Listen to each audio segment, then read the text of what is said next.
Hi friends, இன்றைக்கி பார்த்தீங்கன்னா Kerala style பத்தி மீன் குழம்பு தான் செய்ய போகிறேன். தேங்காய் பால் ஊற்றி அதுக்கு வெங்காயம், தக்காளி, பச்சை மிளகாய், இஞ்சி, பூண்டு.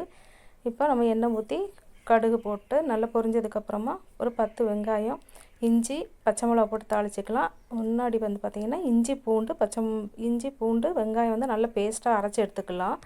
அரைச்சி எடுத்துகிட்டு நல்லா பொன்னிறமாக வந்த அப்புறம் தக்காளி, உப்பு போட்டு வதக்குனதுக்கப்புறமா மஞ்சள்தூள் 1/2 டீஸ்பூன் போட்டு, மல்லித்தூள் வந்து 2 டேபிள் ஸ்பூனு, மிளகாத்தூள் வந்து 3 டேபிள் ஸ்பூன் அளவு போட்டு நல்ல பொன்னிறமாக நல்லா வதக்கிக்கலாம். பச்சை வாசனை போகிற அளவுக்கு வதக்கிட்டு புளி தண்ணி ஊற்றி நல்லா கொதிக்க வச்சு பெரிய எலுமிச்சம்பழம் சைஸுக்கு புளி ஊற போட்டுக்கோங்க. கொதித்ததுக்கப்புறமா நம்ம மீன் போட்டு கொதித்து வெந்ததுக்கப்புறமா தேங்காய் பால் ஊற்றி இறக்கிக்கிறலாம். சூப்பர் டேஸ்ட்டாக இருக்கும். கண்டிப்பாக செஞ்சு பாருங்கள், செம டேஸ்ட்டாக இருக்கும். நீங்களும் ட்ரை பண்ணி பாருங்கள். இப்போ இதில் வந்து பார்த்திங்கன்னா வெந்தயமும் கருவேப்பிலையும் போட்டு, கருவேப்பிலை பொடி போட்டிருக்கேன். நீங்கள் பச்சை கருவேப்பிலை போட்டு இறக்குனீங்கன்னா சூப்பராக இருக்கும், செம டேஸ்ட்டாக இருக்கும். கண்டிப்பாக நீங்களும் ட்ரை பண்ணி பாருங்கள்.